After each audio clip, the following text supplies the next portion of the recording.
মিছা কথা প্ৰচাৰ চলাই পেলাই কাকবা উচ্ছেদ কৰিব, কাকবা মাটি পট্টা দিব বুলি কৈ পেলাই তেওঁ ভোট ল'লে। এতিয়া আকৌ পুনৰ ইলেকশ্যনত নামিছে, তেখেতক চব লাগে।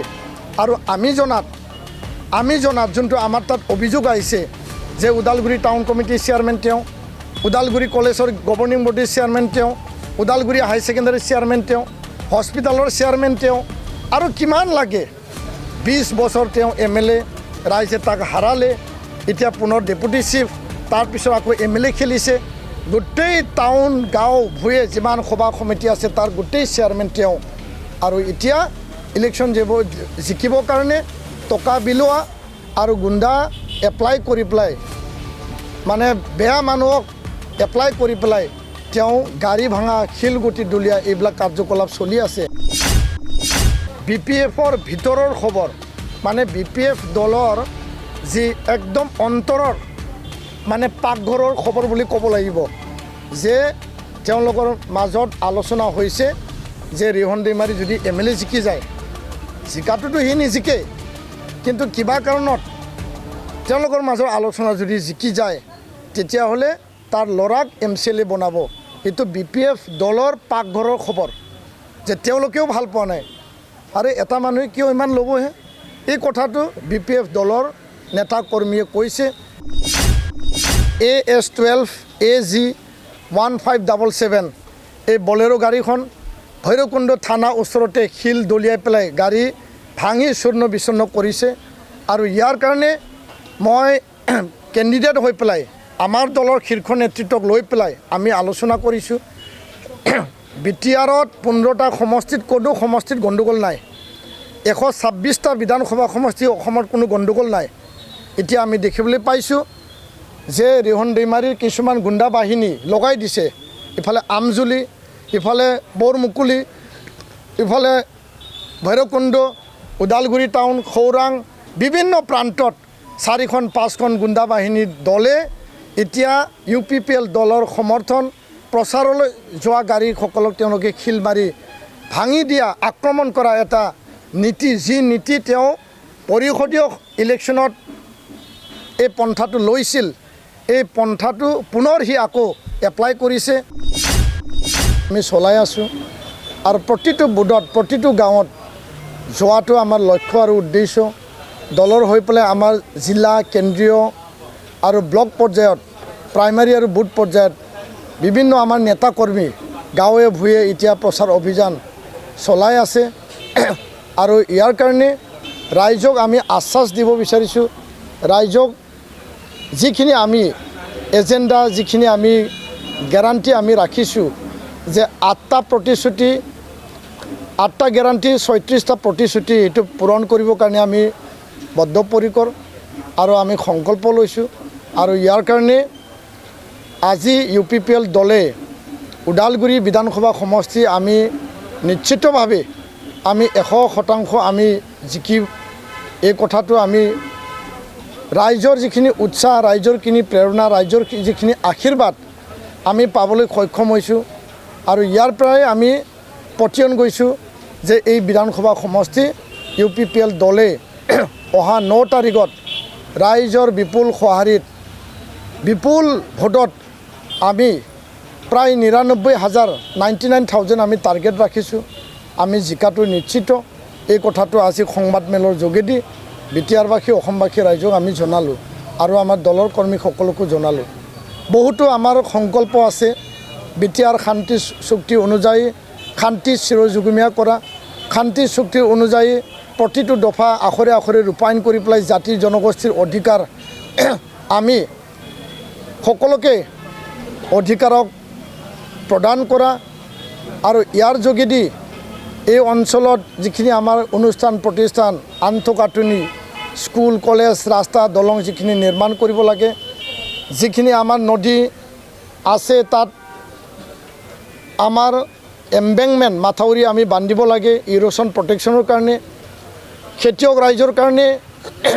ভৈৰৱকুণ্ড কেনেল 1, কেনেল 2 যোগেদি 12 মাহ পানী, 12 মাহ খেতি এটা যাত্ৰাৰে বা সংকল্পৰে আমি তেওঁলোকক খেতি পথাৰত পানী পঠাম। আৰু ওদালগুৰিত আমি এই জিলাৰ বাসিন্দা হিচাপে এই সমষ্টিটো আমি আগুৱাই নিবৰ কাৰণে এটা দৃঢ় সংকল্প লৈছোঁ। ওদালগুৰিত মেডিকেল কলেজ আৰু হস্পিটেল আমি স্থাপন কৰিম UPPL দলৰ হৈ, আৰু বিধায়ক জিকি যোৱাৰ পিছত মোৰ দায়িত্ব থাকিব বিধানসভাত উত্থাপন কৰি পেলাই যি কথা চৰকাৰে প্ৰতিশ্ৰুতি প্ৰদান কৰিছিল, ওদালগুৰি কলেজ মেডিকেল কলেজ আৰু হস্পিটেল, ওদালগুৰি কলেজখন আমি বিশ্ববিদ্যালয়লৈ আপগ্ৰেডেশ্যন উন্নীত কৰিম। নিৰ্মাণৰত নলখামৰা ইঞ্জিনিয়াৰিং কলেজ আমি পূৰ্ণাংগ পৰ্যায়ত সম্পূৰ্ণ কৰিম। লগতে নাৰ্ছিং কলেজ চুক্তি অনুযায়ী, পলিটেকনিক কলেজ চুক্তি অনুযায়ী, NIT ট্ৰাইবেল ইউনিভাৰ্চিটি কেম্পাছ, আমাৰ ভৱিষ্যত ল'ৰা ছোৱালী তেওঁলোকৰ চাকৰি বাকৰি নিযুক্তি, তেওঁলোকৰ ভাল শিক্ষা, প্ৰতিযোগিতামূলক পৰীক্ষাত যাব লগা যিখিনি দিশ আমি আমাৰ দলে এই বিধানসভা সমষ্টিত অন্তৰ্গত সকলোকে আমি দায়িত্ব সহকাৰে আমাৰ নৱপ্ৰজন্ম যুৱ প্ৰজন্ম আমি আগুৱাই লৈ যাম, যাৰ কাৰণে জেন জেড নাম এটা দি পেলাই নিউ ভোটাৰ, নতুন ভোটাৰ আৰু যুৱ ভোটাৰে, যুৱক যুৱতীসকলে আমাৰ লগত 5,000 যুৱক যুৱতী আমাৰ লগত কানেকশ্যন হৈছে, আৰু এই এটা আশাৰে আমি আগবাঢ়িছোঁ। আই মাতৃসকলৰ অৰুণোদয় কাটিছে, বিভিন্ন ঠাইত গৈছোঁ, তেওঁলোকে আমাৰ অভিযোগ দিছে যে পাই থকা অৰুণোদয় কৰ্তন কৰি দিয়াটো এইটো এটা অন্যায় কাম হয়, আৰু পুনৰ অৰুণোদয় ঘূৰাই দিয়াটো আমাৰ দায়িত্ব আৰু কৰ্তব্য, আৰু যিবিলাকৰ অৰুণোদয় কাটিছে তেওঁলোকক পুনৰ ঘূৰাই দিম। যাৰ যাৰ অৰুণোদয় পোৱা নাই তেওঁলোকক আমি নতুনকৈ লিষ্ট কৰিম। মহিলা উদ্যমিতা আঁচনি, ৰেচন কাৰ্ড, PMAY ঘৰ, বৃদ্ধ পেঞ্চন, বিধৱা পেঞ্চন, হিতাধিকাৰী যিখিনি স্কিম আছে সকলো স্কিমক আমি 100% সমষ্টিবাসী ৰাইজৰ আই মাতৃ, আমাৰ বাইদেউ, আমাৰ ভণ্টি যিসকল আছে, মহিলা সবলীকৰণ যি এম্পাৱাৰমেণ্টৰ কথা আমি তেওঁলোকৰ দ্বাৰা এই আঁচনিৰ দ্বাৰা তেওঁলোকক আগবঢ়াই লৈ যোৱাটো আমাৰ এটা সংকল্প। এইখিনি কথা কৈ ৰাইজক মই আহ্বান জনাইছোঁ যে ৰাইজে যাতে কোনো কাৰণত কোনো বিনিময়ত এজন মানুহক চাৰিবাৰ যিগৰাকী মানুহে নিৰ্বাচনত ভোট লৈ পেলাই 20 বছৰ MLA হ'ল, 20টা বছৰ MLA ৰিহন দৈমাৰী ডাঙৰীয়া, আৰু দুবাৰ মন্ত্ৰী, পানী যোগান মন্ত্ৰী, ওদালগুৰি টাউনত পানী খুৱাব পৰা নাই, ভাৰত ভূটান সীমান্ত অঞ্চলত পানী খুৱাব পৰা নাই, জীৱ জন্তুৱে খোৱা পানী ফিল্টাৰ কৰি পেলাই এতিয়াও ৰাইজে ভাৰত ভূটান সীমান্ত অঞ্চলত পানী খাব লগা হয়, তাত এসপ্তাহ ৰখি তেওঁলোকে পানী আনিব লগা হয়। হাতী মানুহৰ সংঘাত তেওঁ কোনো গুৰুত্ব নল'লে, আৰু তেওঁ 20টা বছৰ যিহেতু MLA আছিল, 2021 চনত তেখেতক হাৰাই, তেখেতক প্ৰত্যাখ্যান জনাই, তেখেতক ৰেজেক্ট কৰি পেলাই ওদালগুৰি সমষ্টিবাসী ৰাইজে তেখেতক MLA নালাগে বুলি অলৰেডি বিদায় দিছে। কিন্তু পুনৰ তেওঁ MCLA জিকিলে ভৈৰৱকুণ্ডত,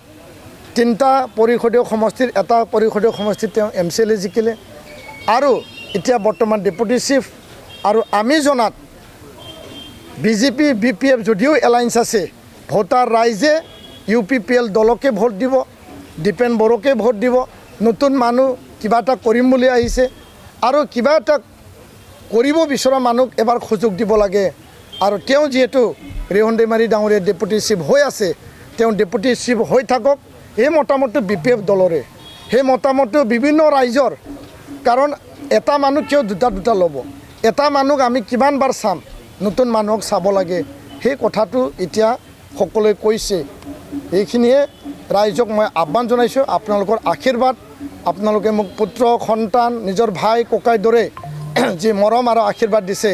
আমাক দলৰ কৰ্মীসকলে দিনে ৰাতি যি এটা কষ্ট কৰিছে, এই কষ্ট পৰিশ্ৰমৰ ফল আমি আগন্তুক 4 মে তাৰিখে পাবলৈ সক্ষম হ'ম। মই একেলেঠাৰি আৰু ক'ব বিচাৰিছোঁ যে যোৱা পৰহি ভৈৰৱকুণ্ড অঞ্চলৰ পৰা দুৰ্বৃত্তৰ এটা দলে, আৰু আমি জনাত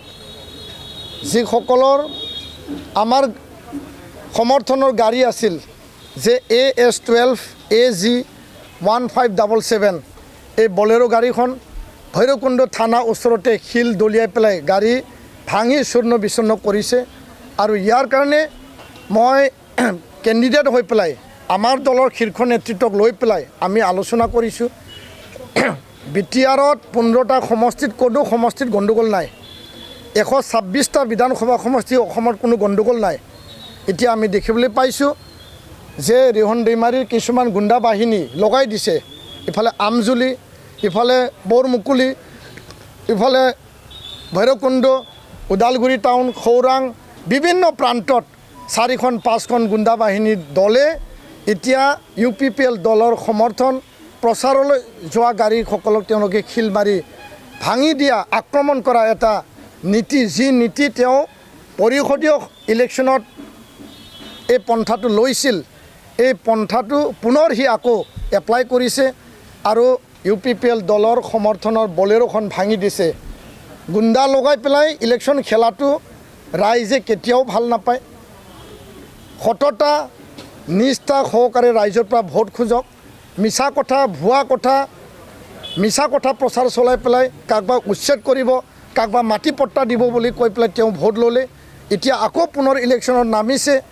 তেখেতক সব লাগে আৰু আমি জনাত যোনটো আমাৰ তাত অভিযোগ আহিছে যে ওদালগুৰি টাউন কমিটিৰ চেয়াৰমেন তেওঁ ওদালগুৰি কলেজৰ গভৰ্ণিং বডিৰ চেয়াৰমেন তেওঁ ওদালগুৰি হাই ছেকেণ্ডাৰী চেয়াৰমেন তেওঁ হস্পিটালৰ চেয়াৰমেন তেওঁ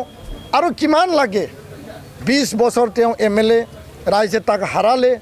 এতিয়া পুনৰ ডেপুটি চিফ তাৰপিছত আকৌ MLA খেলিছে গোটেই টাউন গাঁও ভূঞে যিমান সভা সমিতি আছে তাৰ গোটেই চেয়াৰমেন তেওঁ আৰু এতিয়া ইলেকশ্যন জিকিবৰ কাৰণে টকা বিলোৱা আৰু গুণ্ডা এপ্লাই কৰি পেলাই মানে বেয়া মানুহক এপ্লাই কৰি পেলাই তেওঁ গাড়ী ভাঙা শিলগুটি দলিয়া এইবিলাক কাৰ্যকলাপ চলি আছে আমি দুখ পাইছোঁ আমি ধিক্কাৰ জনাইছোঁ আৰু ওদালগুৰি জিলা প্ৰশাসনক কঠোৰ হ'বলৈ মই আহ্বান জনাইছোঁ আৰক্ষী বিষয়াক মই কঠোৰ হ'বলৈ আহ্বান জনাইছোঁ আৰু DGP ডাঙৰীয়াক কঠোৰ হ'বলৈ আহ্বান জনাইছোঁ ৰিটাৰ্ণিং অফিচাৰক কঠোৰ হ'বলৈ আহ্বান জনাইছোঁ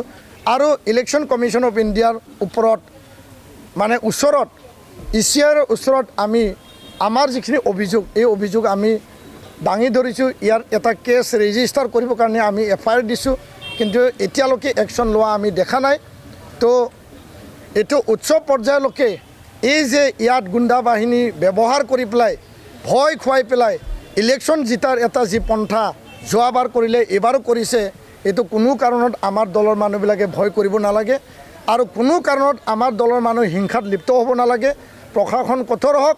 যোনে গাড়ী ভাঙিছে তাক এৰেষ্ট কৰক সেইটোৱে আমি বিচাৰিছোঁ আৰু ইয়াৰ কাৰণে সন্মানীয় ৰাইজক মই আহ্বান জনাইছোঁ দলৰ হৈ আহ্বান জনাইছোঁ আমি জিকিম আপোনালোকৰ আশীৰ্বাদত আৰু আমি নতুন চিন্তা নতুন কাম নতুন পৰিকল্পনা নতুন সংকল্পলৈ আমি আগবাঢ়িছোঁ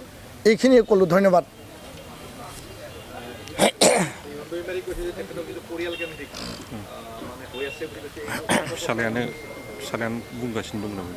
নাই এইটো এতিয়া BTCত পৰিয়ালকেন্দ্ৰিক ৰাজনীতি আৰম্ভ হৈছে ইফালে কোকৰাঝাৰত আমাৰ চিফ ডাঙৰীয়াৰ পৰিয়ালকেন্দ্ৰিক হয় না নহয় আৰু ইফালে ৰিহন দৈমাৰী ডাঙৰীয়াৰ পৰিয়ালকেন্দ্ৰিক সমস্ত ক্ষমতা তাকে লাগে পৃথিৱীত আৰু সি কাকো দিব নিবিচাৰে আৰু দৰিদ্ৰ দুখীয়া ৰাইজৰ কথা সি কেতিয়াও চিন্তা নকৰে আৰু তাৰ কাৰণে 20 বছৰ MLA 10 বছৰ মন্ত্ৰী এতিয়া আকৌ MCLA MLA হাৰাৰ পিছত এতিয়া আকৌ ডেপুটি চিফ ইয়াৰ পিছত আকৌ আমি শুনিবলৈ পাইছোঁ BPFৰ ভিতৰৰ খবৰ মানে BPF দলৰ যি একদম অন্তৰৰ মানে পাকঘৰৰ খবৰ বুলি ক'ব লাগিব যে তেওঁলোকৰ মাজত আলোচনা হৈছে যে ৰিহন দৈমাৰী যদি MLA জিকি যায় জিকাটোতো সি নিজিকে কিন্তু কিবা কাৰণত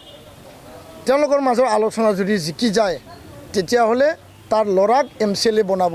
এইটো BPF দলৰ পাকঘৰৰ খবৰ যে তেওঁলোকেও ভাল পোৱা নাই আৰু এটা মানুহে কিয় ইমান ল'বহে এই কথাটো BPF দলৰ নেতা কৰ্মীয়ে কৈছে আৰু তেওঁলোকে কৈছে যে BPF BJP এলায়েন্স আছে BPF নিজৰ কেণ্ডিডেট আছে আমি দলৰ হৈ কৰিম কিন্তু ভোট কিন্তু আমি দীপেন বড়োকে দিম নতুন মানুহক দিম ভাল মানুহক দিম তেওঁ কিবা এটা কৰিম বুলি আহিছে তাৰ কাৰণে আমি ভোট দিম বুলি সকলো মানুহ ভোটাৰ ৰাইজে সেই কথাটো কৈছে